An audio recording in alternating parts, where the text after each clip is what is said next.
we must be Bereans. Which means, who were the Bereans? Remember, Acts 17? The brethren immediately sent Paul and Silas away by night to Berea, and when they arrived, they went into the synagogue of the Jews, and these were more fair-minded than those in Thessalonica.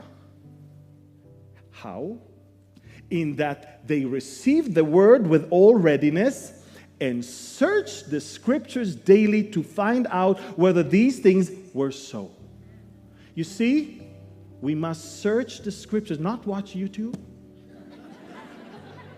Search the scriptures, not round corners. Search the scriptures. And that's when you're ready. When you see that the scriptures, when the Bible talks about the return of the Jews to the land in the end times, and you see the Jews return to their land, hello, it's true then. Oh, I don't think they are the real Jews. Who are they? Eskimos? Tell that to Hitler. He knew exactly their names, their address. He went after them one by one. Unless you know what the tribulation is, you'll never know when it has begun. And that's the problem. People cheapen. People make the tribulation a lockdown. Are you kidding me? Are you kidding? Do you know what the tribulation is all about? It's a set of events considered to be God's judgment on what? Look, satanic host of heaven and the wicked people here on earth, also preparing Israel to accept Jesus as Messiah upon his return. That's not what we see right now.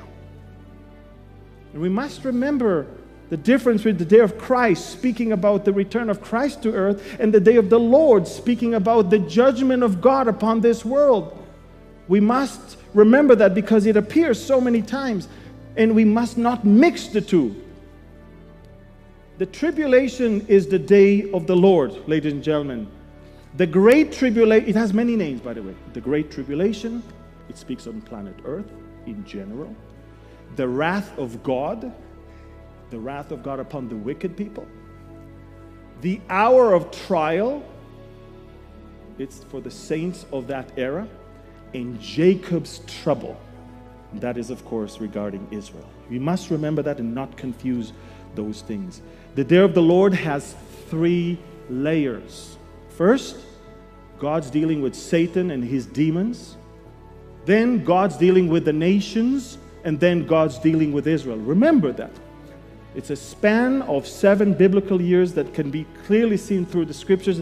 And according to Daniel, as I said before, it is going to be the 70th week, namely 7 biblical years of 360 days each, exactly 2,500 days, 2,520 days. Now, why am I saying that? Why numbers are so important in this case? Because those who say that the rapture can happen in the middle of the tribulation, they actually know the day. Because we know exactly the length of the tribulation. And if it's 2,520 days, then 1,260 days after it begins, we're being raptured. We don't know the day and the hour. You see, understand, even at the end of the tribulation, it doesn't make sense. What's the story of God? Bungee jump, taking us up and throwing us down immediately? It doesn't even make sense because Jesus went to prepare a place for us there. So why would we not even spend time there? Hello?